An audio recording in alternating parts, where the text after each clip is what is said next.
Hello everybody, and welcome back to another Nin to Zen. Today's video is about a common phenomenon I've experienced while teaching meditation of people experiencing heightened anxiety or depression after meditating. So not necessarily anxious on the cushion about being still or depressed about having to sit in one place or whatever, but they have even good meditations, very peaceful, very clear, quiet mind meditations, but then the next day or a few hours after that, they find themselves really, really anxious or just overwhelmed with a sense of sadness about the world and suffering and all these actually very common experiences for serious meditators. So I wanted to address that phenomenon because it discourages a lot of people from meditating. But it's very natural and part of the process.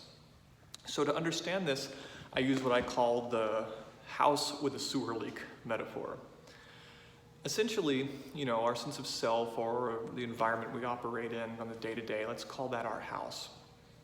And it's a pretty nice house. It makes us feel safe. It's part of our identity. It works for us. We've built it ourselves, and it's something that is kind of our normal operating environment. But it happens to everybody that eventually something causes a sewer leak underneath that house, whether it's trauma or abuse, PTSD, just getting older. There's so many things that can cause that sewer leak to start. It happens to all of us, some earlier, some later. Some are born with it from the get-go. It's a very normal thing, and essentially meditation is often the first time people take the time to slow down and say, man, where's that smell coming from?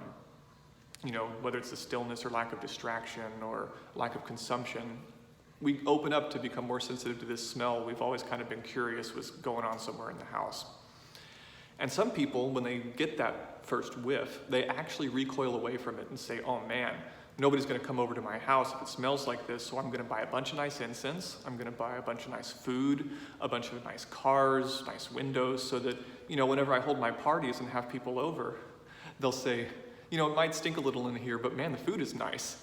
And so people keep coming back.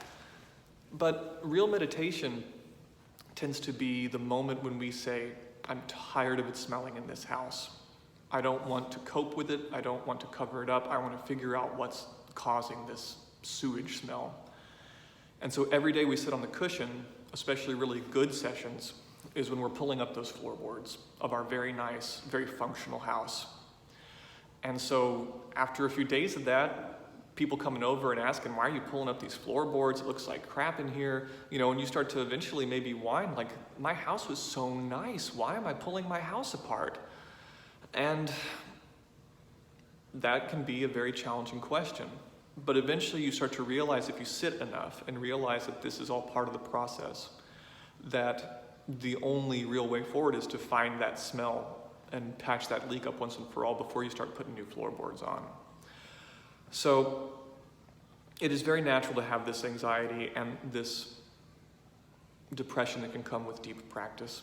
Be patient with it. Some of my teachers, actual lamas of Tibetan traditions, are married, and whenever they have particularly bitchy days with each other, they actually will ask each other, oh, you must have had a good meditation, because meditation does bring up all this stuff that we've buried underneath our very nice, very lacquered floorboards. So be patient with yourself, take the time, realize it's part of the process, and the good thing is, once you start to really put those floorboards back on and address these shadow selves, address these types of behaviors, then eventually your house will be the nicest smelling house in the block, and everybody's gonna wanna come see it. So that could be your attitude, your demeanor, these things that we're looking for as results of meditation when results are healthy to look for. So you might not have the nice car, you might not have the fancy food, but at least your house won't smell like shit, like everybody else's. So that's why people, I think, want to be around these people who meditate all the time, is they've taken the time to clean up their environment and see what benefits come from that. So I hope this is helpful, and I totally feel for all you people out there, myself included, that have anxiety and depression come up even from good meditations. It's par for the course, and it just means that you're properly cleaning your house. So stick with it. Shikan Harimitsu Daikomyo.